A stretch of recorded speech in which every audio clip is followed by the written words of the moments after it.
Hey everyone, welcome to Livestream Stars. I'm Ross Brand. Livestream Stars is the show where we showcase talented broadcasters delivering high quality content across live stream platforms.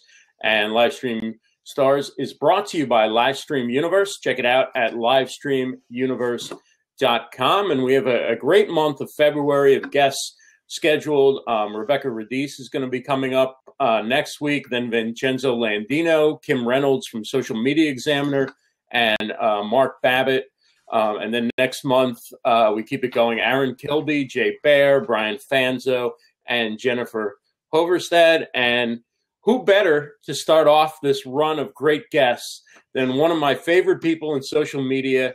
He's the host of the very popular Why I Social podcast. I'm a big fan. I'm also an ambassador for the podcast, and I'm so thrilled to welcome Chris Barrows to the show. Chris, thanks a lot for spending some time with us tonight, and it's great to see you. Yeah, my pleasure. Thanks for having me. I think I've had a lot of opinions on this topic, and it's nice to kind of actually get out here and be able to speak, I think, to some of that. And in a great platform, that you've been running, I have to compliment you. I don't just jump on the blab. So to get me on here, it takes a little bit of effort. So I would not do it for just anybody. That's great. Thank you so much. And with that, let's address the elephant in the room right off the bat. The show is called Livestream Stars. Almost everybody that comes on this show is a regular live streamer, has either a weekly blab or a daily blab, or is on Periscope from the time they get up. No, not all day, but it's frequently on the various live streaming channels. And you've stuck with the audio as your primary broadcast platform. However, you fit into the Livestream Stars genre because you had one of the great events that I've seen on Blab in the last several months since I got involved with live streaming, and that was your 50th show. And you had Vincenzo Landino take the host seat, and you answered all sorts of questions about your show. You talked about things that you learned from your different guests, and then you had a ton of people just dropping in. You could really see the impact that your show has had on people, and all the people who came in to wish you a happy 50th and all that. Not 50 years old, just 50 shows. So what do you feel about live streaming in general, and why did somebody who doesn't live stream a lot choose to have his 50th show on a live stream platform like Blab? Well, let me tackle the last part first and then jump to what you asked first, because Sure. First I had it on there because people wanted to ask questions. People have been asking me for a while. The only reason I did a show where I answered questions about myself, for the record, was because I was asked enough times. I actually felt really uncomfortable talking about myself. So it for me was really important to do it only when it was the right time. And I get asked enough times. So I did it, and I did it more as a way to tell the story of the show to hopefully better showcase the people who've been on the show. That was the focus. So that's the reason I did it. And I think for Blab, and the reason Blab worked, and it's not like I dislike just all these things that are out there, and which is what's been, people have said that I dislike live streaming. Right. I've never actually said those words. But what I think is there's a lot of noise, and I think this is no surprise to anyone. But for me, what I saw was I was only going to jump in it when the time was right. And when I see live streaming now, I still do see a lot of it, and that's why I'm not there all the time. I see a lot of people talk about themselves, and I'm avoiding those. But when I was going to do it, I was going to do it with purpose. I was going to do it in a way that was going to be meaningful, and I knew the community would come in and do it. When you have a platform like this, you've got this ability, and it is marketers, a lot of marketers talking with other marketers. I mean, the reality is It has not hit mainstream. But there's not, I focus first, let me say, on the positive side of that. Well, that's an awesome way to connect with people. Let's just not say it's something it's not, which is something that the mainstream is jumping into. And that's where I was having issues with in terms of debates with people who were trying to tell me, no, it's mainstream. It's mainstream. Like, no, it's not. Stop telling me it's mainstream. Data says otherwise. I mean, I think when it looks at anything that's that's growing at the rate that it's growing is still growing against marketers. And it's not the worst thing in the world. But here's my problem. There is a lot of noise on there. There's a lot of people who go on and spout words. And for me, that's why I can't jump into that space. The reason I actually have an issue more so, I think Blab at least has people conversing and talking to one another. When I look at Periscope and Meerkat, the most fun I ever actually had on any live streaming platform was when I did something called Meerkat Mad Libs. And I had, I wish I had them down here. They're somewhere. But I had the Mad Libs, and I did the Mad Libs, and it was interactive. You could only do it on Meerkat, though, because the comments where I could scroll through, but it was interactive. And to me, it was the interactive component that I liked. So I like interactive, and I think more people need to do things that are interactive.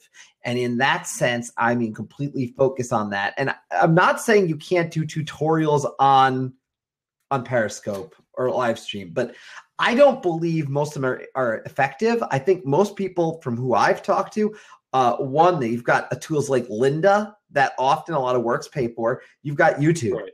I don't see people going to learn. So if you're going to learn social via Periscope, you have to learn Periscope. So I don't see that working. But I've been very blunt about this, and I think that's why I think that some people are a little sensitive about it, and I don't mean to offend anyone by that, and I hope I don't, but some people are very sensitive about that. And I say, and I get that some people are doing some great things on the space, and they're like, well, yeah, but I'm doing something here, and that's fine. So, but I definitely ticked off a few people along the way. But you know what? I was told by a lot of very bright people that if you're doing something right and, to speak the truth, speak your mind, and be open to debate. And I think the biggest problem, and this is not just live streaming right now, let me just say it, this is a problem in social. People are all about criticizing, but they are not willing to be criticized. And I have always accepted, I think I learned a lesson at a job with a boss who was a micromanager. I couldn't take criticism. I learned in the next job that if I take criticism better, I'm going to learn and grow. So what I ask people to do across social, across live streaming, I don't care what you're doing, take criticism. People are not always going to agree with you. Someone told me something today. It was something along the lines of it was on one of the other live streams happening today around the Disrupt, and I went in to find out what was going on. And again, this is not a knock, but someone said something to me, and then people started to seemingly get offended by things, and I was very confused because all I was doing was stating my opinion, which was part of the conversation. Oh, we lost Chris for a second there.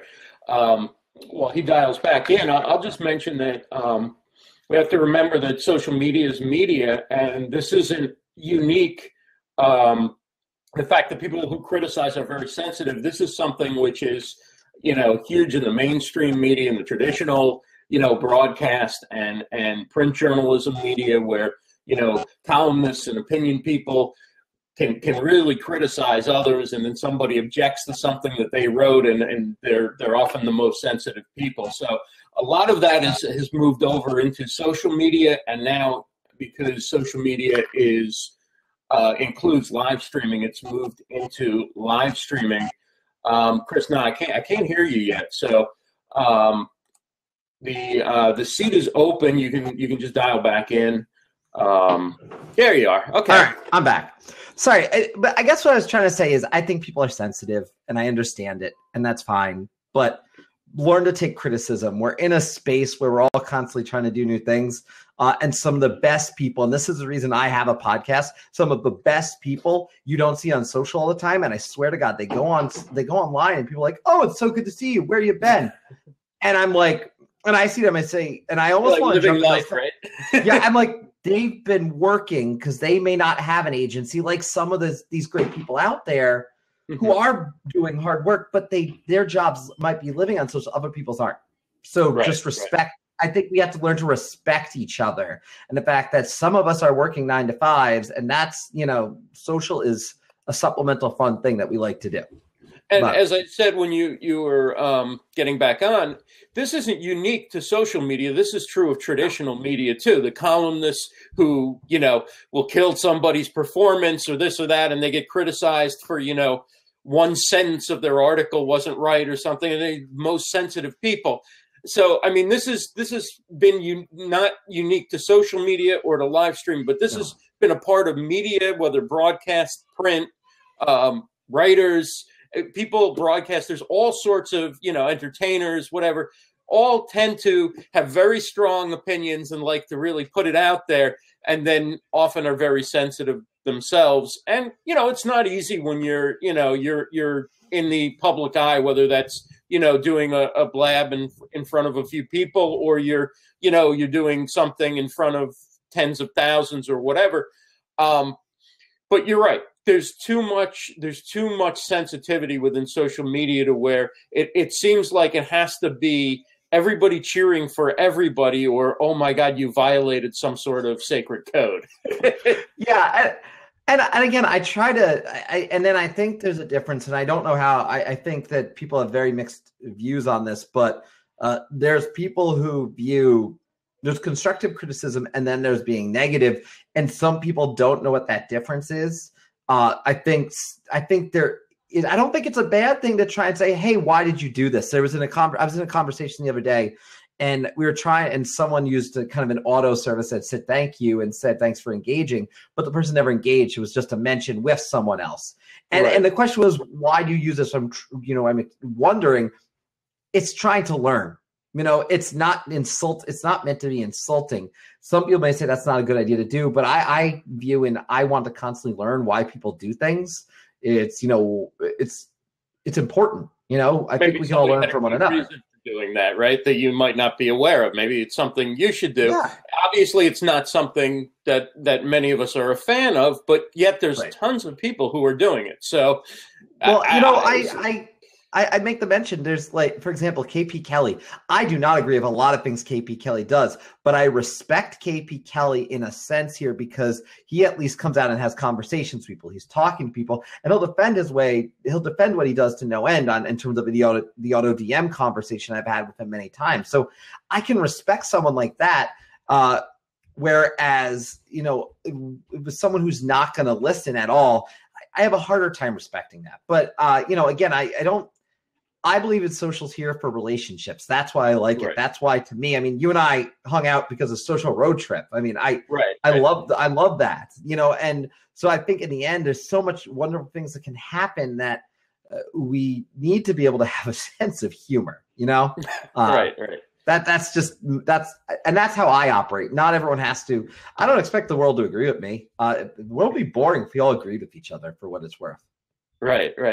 So what now you've had your big event on Blab. What is your opinion, or what would you say to people who are considering either having a special event on Blab or hosting their podcast on Blab? Do you think that it's beneficial? Would you recommend it, or you think it's maybe something that shouldn't be done too often? To be honest, and this is not a knock against the Blab platform, but the audio quality is still better on Skype. I use Skype and Call Recorder. I could not, and Google Hangout too. Let me just say, Google Hangouts audio stinks as well, and it's not consistent. We saw me drop out for a little bit. On Skype, that doesn't tend to happen most of the time. 99% of my podcasts, I don't have an issue. So, for me, that's the challenge. I don't think it's a bad thing for the special event, but especially if you do the special event around that being truly live in the moment. I think we're going towards an interesting direction. Scott Stratton was on my podcast, and he talked about the fact that, and this was really cool to me, talking about the fact that he calls, he starts to look at this as what is a show, and are these shows? I view Blab more as shows. My good friend Casey Shemansky and I started doing one where it was once a month. It's called Geek Talk, and it's just talking about geeky things, Star Wars, etc. But that's a show to me. I think a podcast, in the end, and there's a lot of definitions, and I think we can debate words all day, but a podcast, the audio needs to be understandable, crisp, and I think you're going to have a better time with that if you're recording it off the air. And now here's the other thing that I don't like, and this is the big reason I would not record my podcast on Blab. This conversation's happened many times with a few people, but I want you to listen to it on audio format because that's what it's designed for.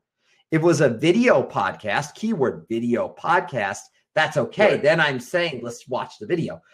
But that's the big thing for me. And I see Brad talking here about live versus produced storytelling. And I think that's a good point. A live show is meant to be consumed live to me. That's right. If you put it later on as a podcast to say, okay, this was a live show that we did. That's maybe not as bad, but you have to make it clear that it is, it was not produced to be essentially a podcast. And Alexander's jumping in, and I got to say that I agree with him. Podcasts are more to produce, and they have a timeline, and then that Blab is raw and interactive in real time. And I love that. I think that's the perfect way to put it. I call it again, Blab can be a show. Okay with show, but to call it a podcast, I just don't agree. I know podcast shows.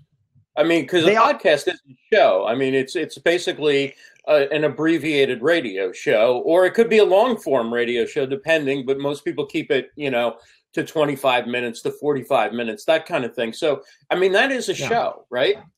Yeah, and I guess I should clarify this a little bit better. I think you hit a great point. What Scott was getting at when I talked to him was these are becoming shows, but what is the format of the show? So the show, there's a video show and there's an audio show. So right. I think blabs are more of a live focus. But if I am recording a blab as a podcast, what reason do you have to go back and listen to it later? Do you know what I mean? So for me, it's a video. Maybe you call it a video podcast or a video show, and podcasts are becoming audio shows. I think there's a shift happening here as video becomes more accessible. That's the thing. We need to shift the terminology, perhaps. I don't know what the exact words are going to be. Who am I? I got a little podcast.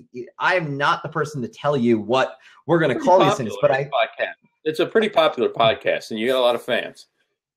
I mean, look, here's the thing. You spend almost no time on Blab. You've got almost 700 people following you. I mean, so it's because of the podcast, right? And the social connections, of course, that you've made on other platforms. But yeah, and maybe that. Yeah, I know popularity. I'll take it. I'm not going to complain, but I think when it comes down to it, there is a difference. I think the language is changing. If we're saying anything, the language is changing, and what we're calling these things in 2 years may be different.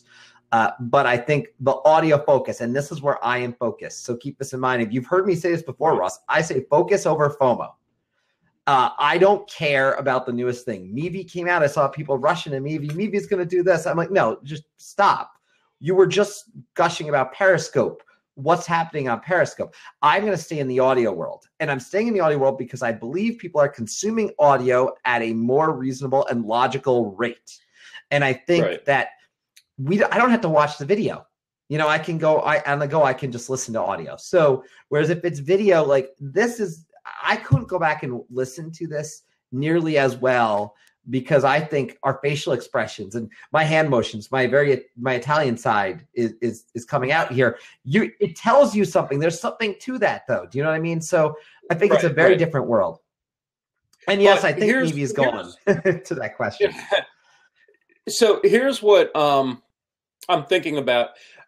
The audio piece is huge because when there is no visual, you can't even begin to imagine unless you've looked at it both ways how important the audio and the production quality and even little extras that you add in or little editing you do to make it flow, whatever, it can be critical. And are you recording it into like Audacity, or are you recording it into an actual like digital recorder that's separate from your computer? I have this wonderful Blue Yeti microphone. I don't have anything sponsorship with them, just so people know. I just really like this microphone. And I have this great mic. I use Skype and call recorder, which takes my audio directly. Mm-hmm. And then I edit that file, can't speak, that file in Audacity. And I'm there, but you have to understand that editing a podcast, I've heard a lot of podcasts, and I guess I'm a quality snob, so there has to be like, I need an intro. I need an outro. I need there to be a format that's very clearly thought out. But so I put that all into it. And I spend, I would say, between editing and promoting somewhere between 4 to 6 hours a week. It's a one-man job, but it's the most rewarding thing I do. And to be honest, it takes me back to college when I used to do this and study it. You know, I was a digital media major, loved this stuff. So I enjoyed it. I've had actually a few people pitch that they want to edit my podcast for me. And I said, no, I'm not interested. Right. And they offered, I've got some pretty nice rates offered to me too. I just don't have an interest in it. But you don't need to spend a ton of money to do a podcast. This is what the beautiful thing about it is. And much like you don't need a lot to do a blab. Though I will say I can't do blab all that often because a lot of times they're happening. I'm on the go, and I have tried from my phone numerous times. It has never worked. So I have to be sitting in front of the computer. So I guess what you could do if you recorded on Blab, you could still take that raw audio because Blab sends you both the video and the audio. You could edit out things that wouldn't work for a podcast. You could put a little music bed in the front and in the end, and you could even get creative with like sound effects between segments or whatever you wanted to do to give it more of a radio show podcast effect. But you're saying the sound quality still is not comparable to Skype. And that I see as a point. Here's what I'm wondering. Most people who would be interested in listening to on audio are not the people who are here right now, but it's people for whom this isn't possible to tune in now. They're driving home from work right now. They're with their family. They're having dinner. And maybe this is a discussion of interest. I hope, maybe not. I'm not so presumptuous to think that, everybody wants to hear this discussion tomorrow or the day after, whatever. But audio is much easier to consume because you can just download it onto your phone. You can listen to it on your headphones while you're having lunch. You can listen to it, in your car as you're driving. You can listen to it on the train. Everywhere you go, you can be listening to a downloaded podcast. Here you have to have video. You have to have Wi-Fi. You have to there's a lot more involvement. And so I guess it comes to, I've never gone back and listened to my shows on the audio, but I get the audio with every one of them.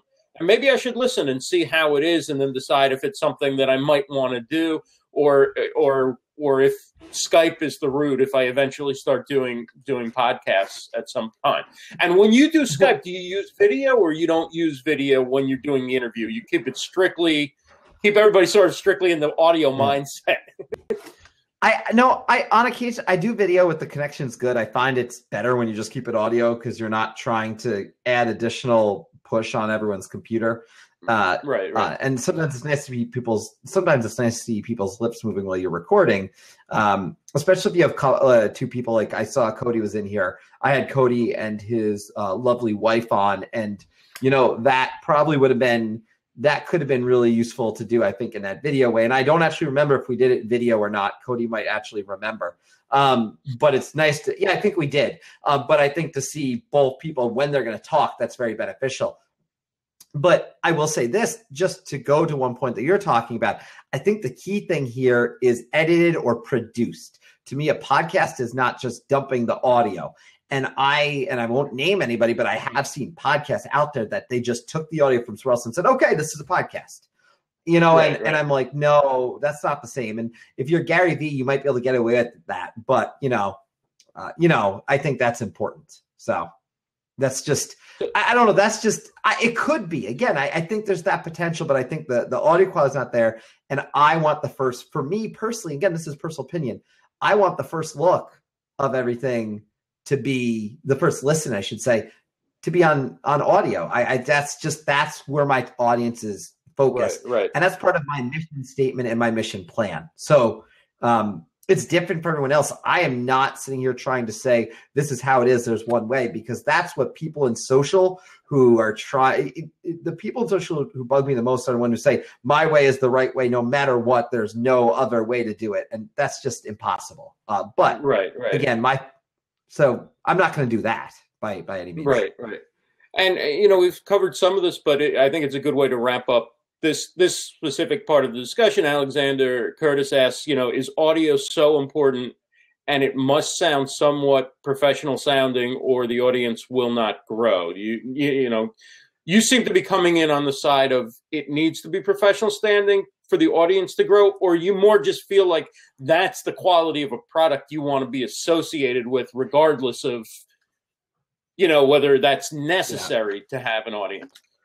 I think production value matters. Production value is more than just the conversation. I have an episode with Chris McEulin. If you do not know Chris McEulin, please go connect with this guy. He's amazing. He owns a yo-yo company, CLYW. And his episode was borderline for me audio quality wise. But I was like, I don't know if I have to redo this. There was a little bit of a clicking. And I did make the decision to go ahead and post it. But there have been episodes I have canceled. And I have said, Mark Babbitt, who I believe you're going to have on, first episode I ever recorded with Mark Babbitt, audio quality, something went funky. I don't know what it was. I couldn't post it. And I said to the CEO of U-Turn, I said, Mark, I really need to re-record this. So I am a stickler. I have a rule of what I will and will not post. I think audio is important. And I don't think a podcast that has crappy audio is going to grow. But I don't also think that it's putting out a good perception of you. And I think as a host, you have to think about what is your brand? Who am I and what am I trying to produce? Because, and I'm not saying in a greedy way, but I think we have to think about the quality of what we produce, because we are representing more than ourselves. We're representing the companies we may work for, the agencies we may work for. And I believe in putting my best foot forward. So for me, that's also part of it. But I do think audio is super important. And Brad Parler, kind of hits the nail on the head. Production value equals perceived value of your content. If it was so bad that you cannot hear, it will not be received. So let's turn to your day job, right? You work for NYU, you're a social media strategist. So talk about where you think higher education is in social media, and also kind of what the challenges and the cool things are about doing social media within higher education. Well, I know that was kind of a mouthful. So let's start with any part of the question you wish to answer. I think it was a good one. I don't even remember what I just said. I know where you're going. No, look, for me, the big reason I like social media as a whole is relationships. It's people. There is no other industry, as far as I am concerned, maybe tourism has a shot at this too, but where relationships are so important. We are building relationships. We have the opportunity in higher ed to build relationships with students and impact their lives and help them pick a school or help them have a great time. And it's actually more help them have the greatest experience that they can have at our school. I don't claim that anyone I work with is the best at what they do. And I think higher ed as a whole, the challenge in higher ed is higher ed's behind. I've been blunt about this. I think we're doing pretty good at NYU considering all the opportunities we have. And I feel like we've got some really cool things going on. But higher ed can keep getting better. The higher ed industry is behind as far as I'm concerned. Changes need to happen. I'm open to work with someone to make that happen. I think Joel Renner in particular, my good buddy, I'd love to work with him to do it. And I can tell you right now that I hope in 5 years when you talk to me, I tell you that, we've been hard at work doing that. I mean, I get to run a conference with Joel Renner in higher ed, and that's actually the most fun I have. It's not my day job. Wow. My day job pays bills. And I love the podcast, honestly, more than my day job. But my day job's it's not a bad thing. I'm not being negative. I just think that the community that I can build outside and the difference that I can make in higher ed is beyond one university. So that's actually what I aim to do personally. I want to change the industry. I don't want to just change one place. But I am proud of what's happened at NYU in the 4 years that I've now been there. That's awesome. Shaval, how you doing? Hard to see you. Looks like you're outside at night. Sorry, I forgot my my nightstand here. So because I was listening to this and really enjoying this conversation. But good to see you, man. Good to see you too, Chris. But I'm gonna say, that it was. I mean, I had to disagree with some of the stuff you're saying about that, but I understand where you're coming from. But I'm gonna say for me why I chose to record here first on Blab before putting on to Blog Talk Radio, because I guess because it's the more interaction, like how we're chatting right now. It's like I like interact with people, and I could see like the conversations going. And plus, it's make me a much better podcaster because it forced me to get a new microphone for once, and it's much better. So so I could say like in my case, Blab is like has helped me to become a better podcaster. I think what's interesting is, and again, I told you what I love is the different opinions, and I love the idea that we had different perspectives. And I think it depends what the goal is. With my goal, one, I think for a Blab or for a show, and this is again just my personal opinion, is I would want to be consistent when I delivered it, and there's no way I could do that. And I think you and I've had this kind of conversation before, so it's nothing new for you and I, but I couldn't do a Blab consistently one time for the podcast. I need to set schedule with all these people all these different times, and I better deliver an effective product if I do it behind the scenes and then release it the same day. So like tomorrow at 7 a.m., the podcast goes out. I got Derek from Southwest Airlines on, and I know that that's when it's going out. So it's easier for me in that way. But I totally understand the perspective of the community side. But for me, when I'm talking to the guest, now this is where I could see an interesting thing. I love the idea of during the podcast, much like Russ does, we're having this conversation during this show. And then we open up the questions. The questions may not appear on the podcast, but the conversation may. But then in that case, I wouldn't be looking at the conversation on the side, to be honest, during the podcast, because I want to focus on the quality of that conversation first. But again, that's based on what I want to do and what I'm trying to deliver. What I want to deliver is what you want to deliver. And you're on obviously a different platform now, but no, I do appreciate the thoughts. I think they're all reasonable suggestions. Again, it's just different things for different folks. And I think I was talking with Carlos about the sound quality the other day, and that's the reason, like Carlos Gill, for example, I think went on, and I don't want to speak for him, but I'm pretty sure that's what he told me was the reason he switched off of Blab. So I think it's all different perspectives. He's not doing Social 545 on Blab anymore, or he's just not using it to record his. Yeah, no, like there's a show, but there's something. Don't quote me. I don't want to speak for him. I just know we were having a conversation. I can't remember one of his shows he's recording off of Blab. So I'm not. I know it's not. It's not one person. I've talked to a lot of. I try to talk to other professionals about it, though. I think that's the biggest thing. Ask questions. Like I love having you here. And telling me that story because I want to learn from others and what other people are doing. I think we can all improve each other's work, and we all have a chance to grow. And let's grow together. It's about community as far as I'm concerned. Right. And I think this format is really as close to talk radio, the Blab format, as you're kind of going to get. I mean, yes, there are webcams, but this is essentially like when you see a radio show being simulcast on TV. I mean, that's essentially what Blab is.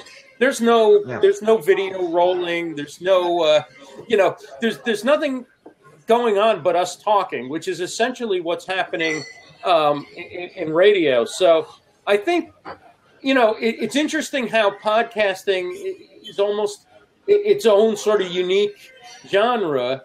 And this is in some ways more similar to radio. In other ways, podcasting, because of the audio elements that you bring in are similar. And I think they're more closely related than maybe a lot of people realize. I don't think that live streaming video in this format is all that different.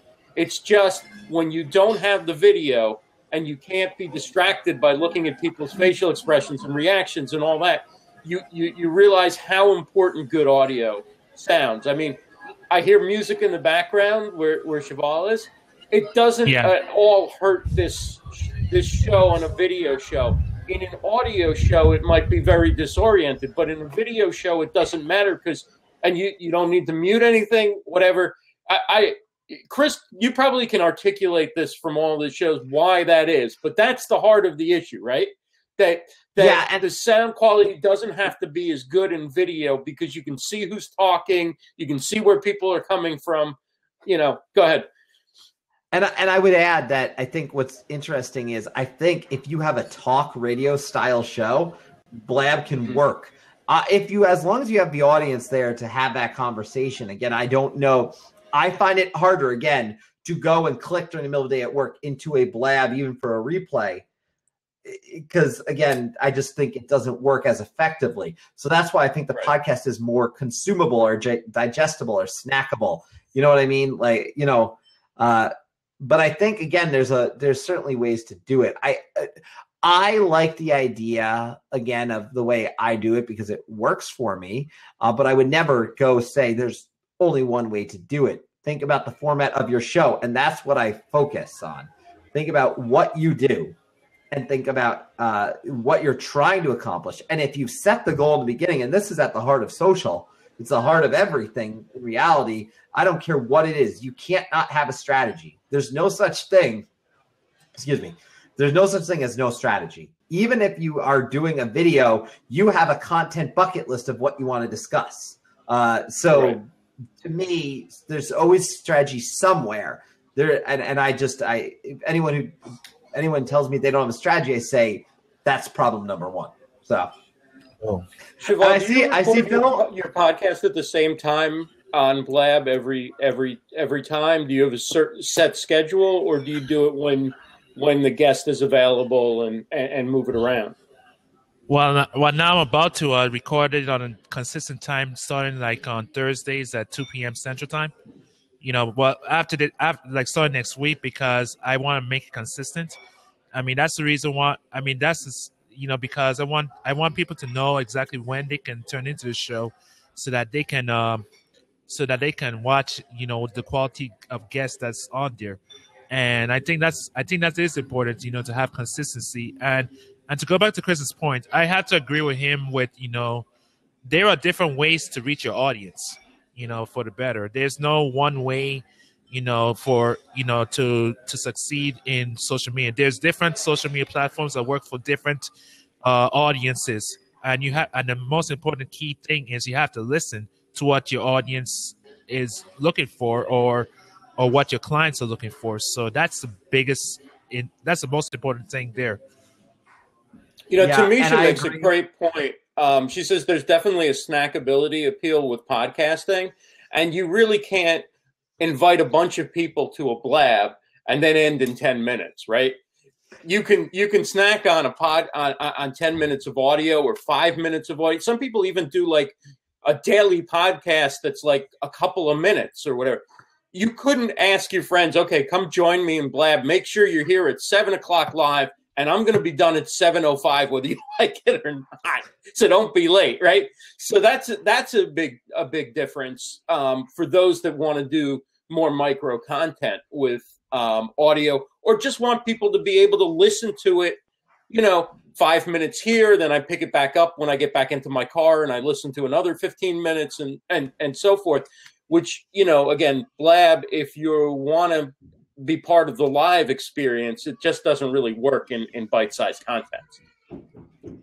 Yeah, and there's tools that allow you to I use for the podcast, I use Clamor app, so it's CLAMMR.com, and I use it and create 24-second or less previews of every episode, and I love it. And it's again that same snackable thing. It gets they usually get 50 to 100 listens. And then they also preview the episode, and then hopefully some of those people go and listen. But it also provides value on the content. Again, so taking snackable content and making it even more snackable, that might provide value. Like my favorite one, the first one I ever did with it once I discovered it, was Ted Rubin talking about saying hello in an elevator. And it was immensely popular. I think people love that clip. So, I think snackable content's key. And Martin Jones talks about it a lot too. And I obviously love that guy too. So, hey, Brad, looks like you're still at work. I am. How you doing? Thanks for joining us. Oh, it's my pleasure. Thanks for having me, guys. I'm sorry I didn't want to interrupt. Hey, good seeing you, Chris. I didn't want to stop what you guys were saying. I just wanted to jump in and then try to get a question in. Yeah, fire away. Oh, okay, cool. We talked a lot about the difference between produced content versus live.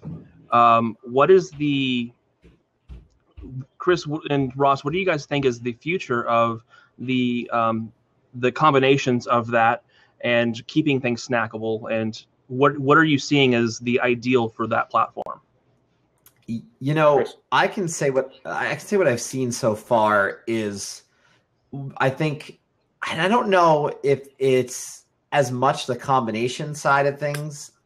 More so, I see it as the niches are growing stronger, meaning you can have a ton of influence with a podcast as small as mine, even though you may only get 2,000 to 3,000 downloads a month, which in podcasting, it's not poor, but by all means, it's not what you hear with a Mark Maron or something like that.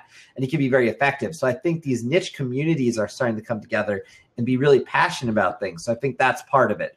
I think on this combination side, I think that you're going to see it improve. I think we're going to see more video come into play. But I think, again, it still better serves, from my perspective, as an extra. It serves as something to supplement. So doing a video conversation with someone who's been a guest on a small piece of information on one topic. I mean, I'm actually going to be doing a thing called Why Social Sessions. It's not going to be video, but it's going to be 10 minutes or less on a topic. So focused on a topic. But this extra content, I think, can be video and supplement, or you can do these community type things. So I could do something and then again go have, hey, I want to invite 3 guests who are on the show, alums in 2015. I want to have them on for a conversation. It's not a full-fledged, it's not going to be, used as, in theory, a podcast, but it's now, this is why a social live could be. And again, I'm just saying this stuff off the top of my head, but I think that would be a really cool way to kind of do it. And I think that's where they can combine. I mean, think about digital social media is just one tool in a toolbox with all these other different tools like web, like print. And we need to think about, I think, video and audio in that same way. I think also like Periscope and Facebook Live can really be used for very short content, to just get a quick message out, to hit a key point on something, to highlight, say, a show on Blab coming up, or, a podcast or whatever. And too many people, those formats aren't that social. To me, they're not that social like Blab is social. Blab is talking to people and interacting and getting to know people, and that really happens on Blab.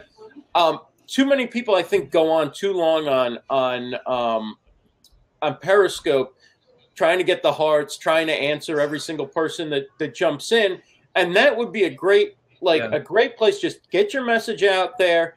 You can interact a little bit, but keep it short and do it more often than people are doing. And I think that can be a way to sort of one, just like with radio, kind of one show builds on the next, builds on the next, builds on the next, and the same themes come up and the same ideas, and the audience kind of moves along with you on whatever subject matter you're talking about. But that requires people to really tighten it up, because I know I'm not going to stay around for 50, like, hey, bro, hey, girl, tap it up, tap it up, tap it up, take a screenshot, tap it up. I'm just not sticking around for that. I mean, Mitch Jackson is somebody who's really, really good on Periscope. He'll come in like 5 things you need to do to be a better communicator. It'll be like 1, 2, 3, 4, 5. Have a great day, guys. Check out my scope tomorrow on blah, blah, blah. And I think people do more of that. I think I would spend more time on Periscope.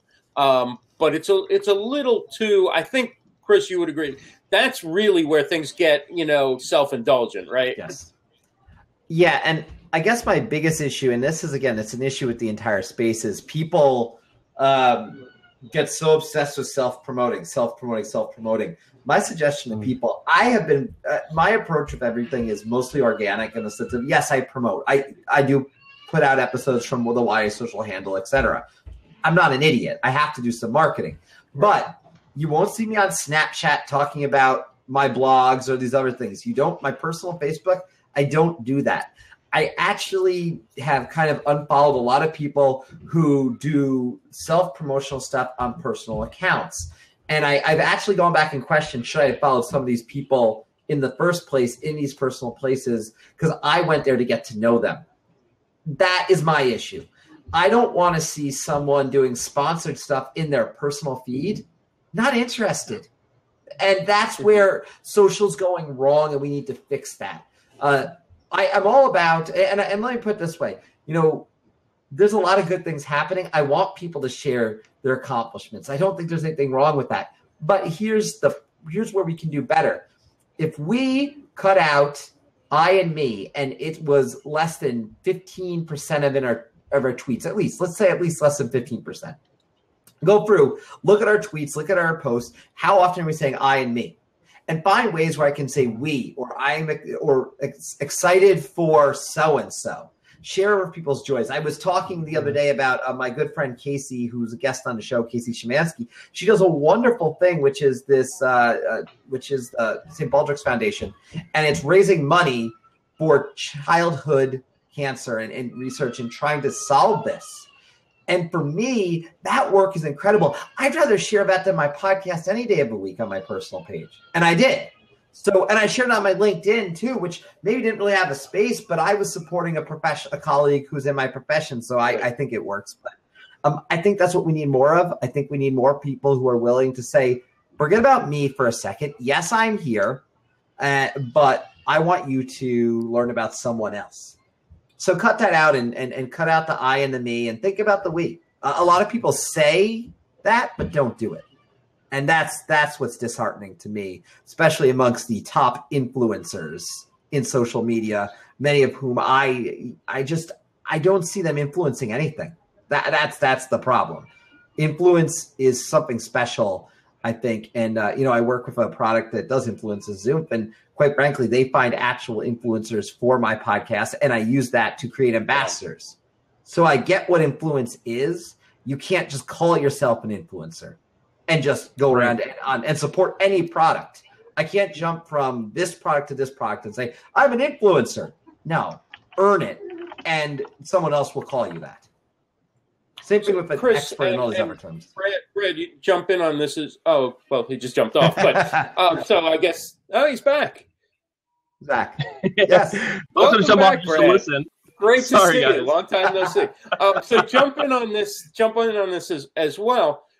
Of the people who are quote unquote influencers, of the people who are high profile social media people, who is it that you most respect? Who is it that you'd say that guy is legit, or that woman is right on it and is doing the right way, gives great advice, is somebody that I would pay pay them if I had to hire somebody, either as an influencer or to manage my strategy on social, or what? Like, who is it that you guys admire? Tim McDonald. I said this earlier today. Tim McDonald.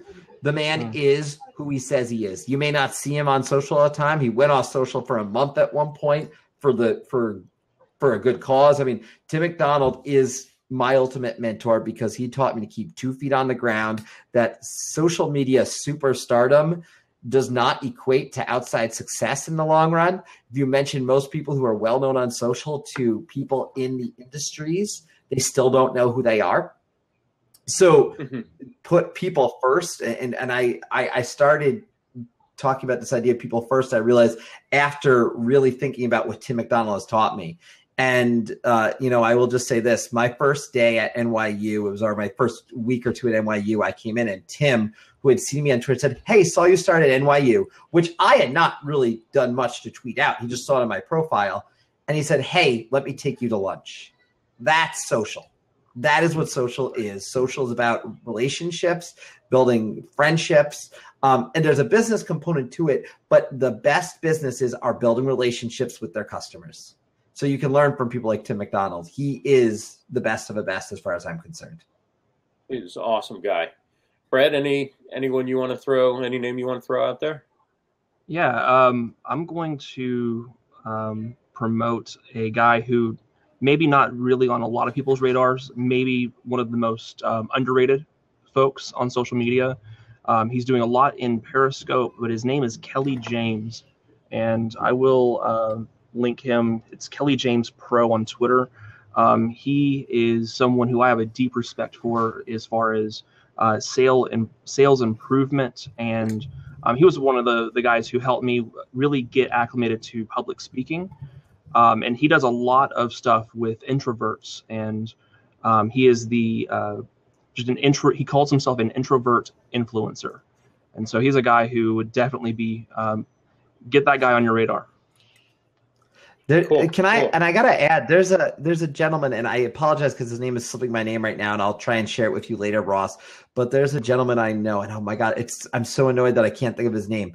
But he has a podcast, and it's about stuttering, and you just made me think of him, and it's so remarkable because to me it's just so cool. But he goes out and he does this podcast, and he's got that stutter, and he's trying to reach out to other people who may have a stutter, or to help people understand what that's all about and what it's like. And I will get a link to you, Ross, because his podcast is remarkable. And I think the work he does.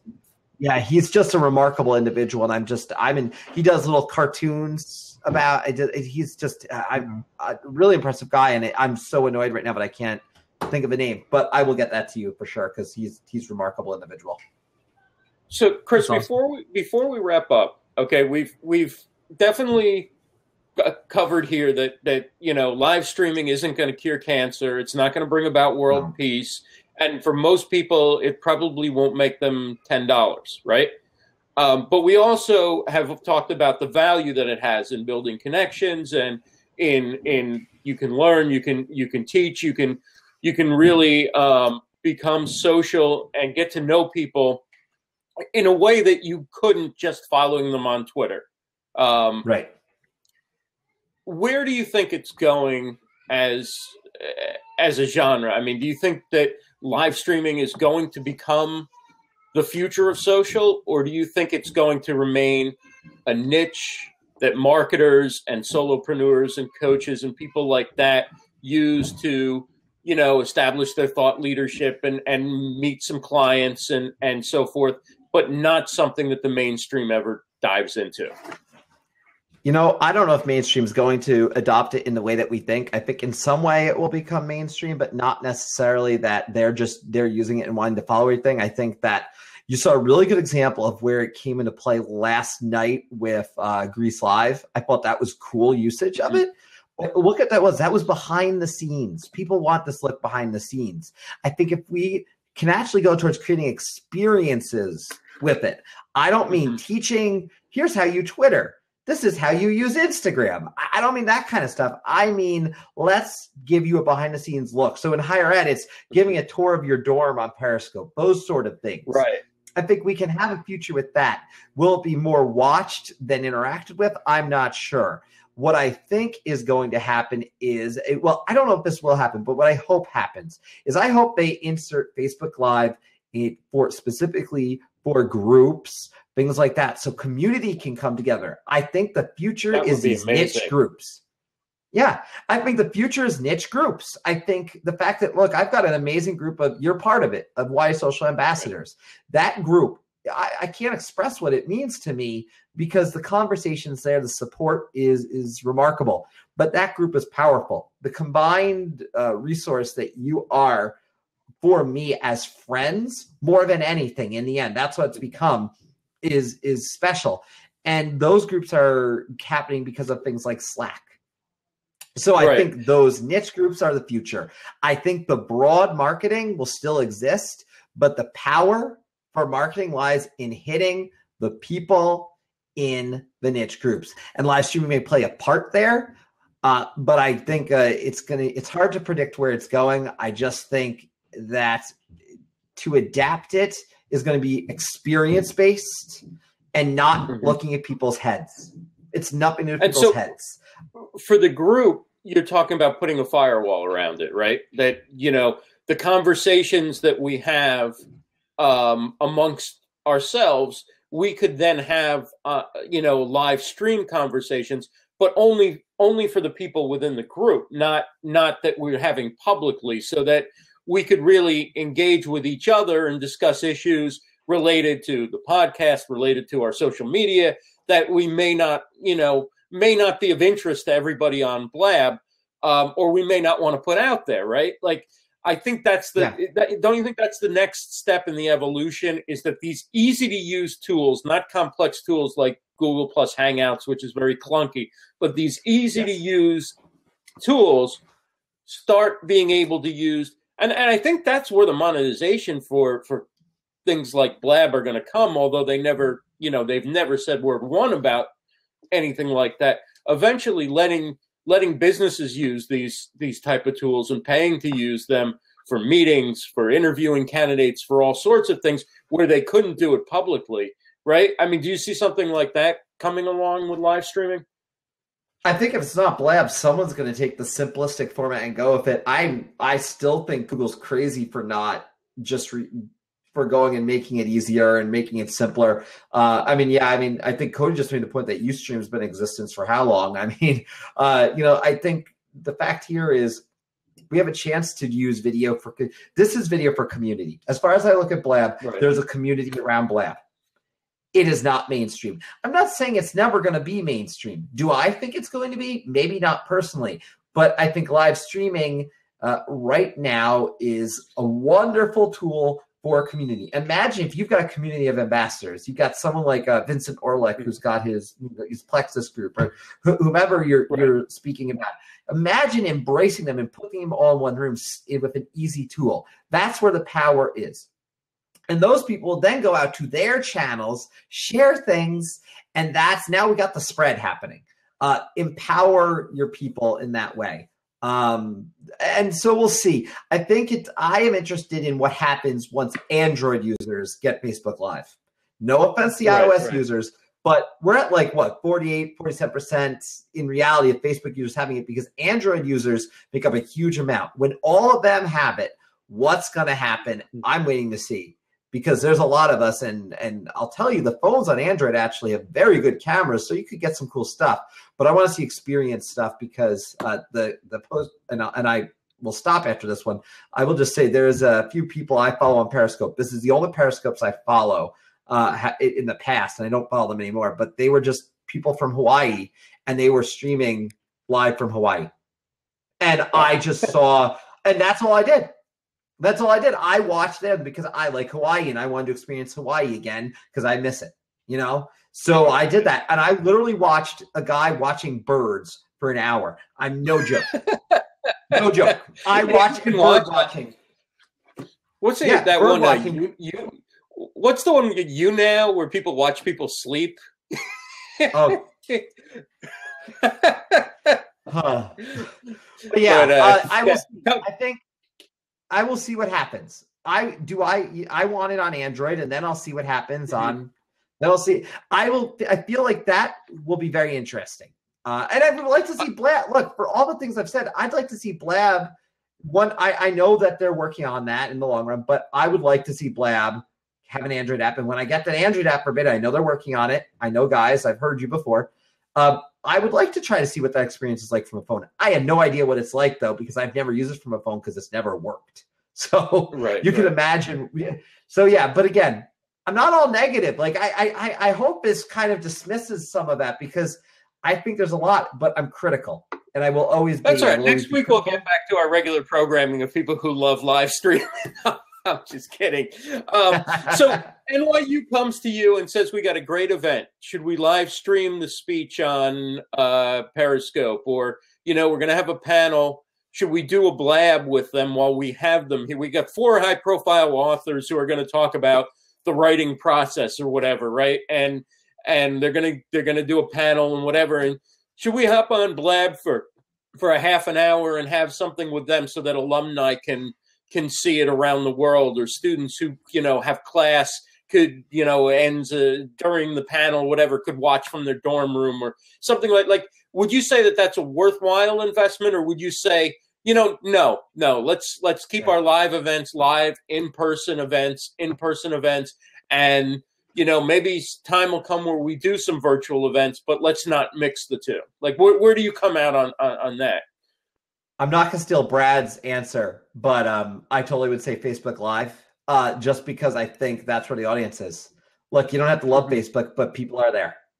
Your audience is there. Right, right. People will go to it. I think Periscope could work depending on. I think it depends on the event, though. Like, I don't want to say this or that. I think Facebook Live would be a great option. I think but it you really would be open. What I'm saying is, you would be open to putting events on live streaming. I mean, you talked about like somebody showing off their dorm room and all that, but you're pro live streaming. If you are saying you'd like to see a good event reach more people because you're going to have somebody hold up a camera phone and it's going to be on Periscope, you're pro live streaming. Yeah, I'm not. I would love if there's a purpose to it, like I would love to see Comic-Con panels live streamed. Right. You're not allowed to, but do you see my shirt? I've got Chewbacca and Han Solo and a TARDIS. I mean, come on. So yeah, I would love to see that stuff live stream. And I'll tell you, running a conference, there's certainly, I hope that some of the things we haven't worked out all the details, but I hope our higher ed conference that I'm running, EDU Web, I'm hoping that we can actually do some of the stuff I'd like to do with live streaming. So live streaming offers value. You just have to have a plan. And that's the thing. Right. You can't go on and say, I'm doing this for the sake of doing it. There's no such thing as not having a plan when you're trying to market something. I don't care who you are, what you've done. You can't say that. It makes no logical sense. And I think once, as you mentioned, Facebook Live gets on Android and, it's going to open it up to a lot of people who aren't marketers, who aren't using it for business purposes. And they're just going to want to live stream their kid's ball game to the grandparents in California, or, but they're going to show off a birthday party. And that's the family groups. I think that's exactly what I'm saying. But they're going to need, they may want to have some sort of privacy setting so that they're not necessarily showing that to everybody in the world. They may just want to keep that for their close friends or their friends and family or whatever. But I think those people hop on and they start doing stuff like that. They may say, maybe I should go to Periscope and promote my business, or maybe I should get on Blab when they're talking about some issue that relates to what my work is. And so I think I think Periscope Live, Facebook Live isn't going to be a Periscope or Blab killer. It might actually drive more people to those platforms, which are more in their own way like Twitter versus, Twitter's where you kind of talk about what you're working on in your business and things like that. And people on Facebook tend more to just keep it social, except for those of us, with you as an exception, those of us who are doing something with social media tend to blur the lines on everything. But I think that's how the general public looks at it. And I know we're at this. I know we're past 8, but I will just say this. I forget who posted this earlier today, so I'm not giving proper credit. But someone posted the fact, maybe it was Greg Weiss. I think it might have been Greg Weiss. I don't know. But they said they want to be able to hit the video button on Twitter and go to Periscope or post a video. And Twitter needs better. Once Twitter gets better integration, it'll be interesting. The only thing that I remember actually periscoping and thinking was even in any way interesting was I periscoped a boat tour of Chicago, which I thought was interesting because you don't get to go on a boat tour of Chicago all the time. I don't want to see my stance will always be, I don't want to see talking heads in a Periscope or something like that. This is okay for them because we've got the chat on the side. But again, understanding who our audience is, understanding that we are people who use these tools. We are not the mass market. That's I think the bottom line. Well, Chris, thank you so much. The website is yisocial.com, the YI Social podcast. It's one of the best ones out there. Definitely take a listen. Also, thanks, Cheval and Brad, for joining us and bringing your insights and comments to the show. Chris, I definitely want to have you back. I haven't had anybody for a second time yet on this show, but we're definitely maybe late spring, early summer. I want to have you back. Sure. We could go on for like 3 hours on this stuff. This was an awesome show. Thanks to everybody who joined in. And we'll be back next week, Monday, 7 p.m. Eastern, with Rebecca Radice. She's one of the top 5 social media bloggers, according to Social Media Examiner. So looking forward to that. She'll be talking about visual marketing and video marketing and how she uses Blab as well. So thanks again, Chris, and everybody have a great night.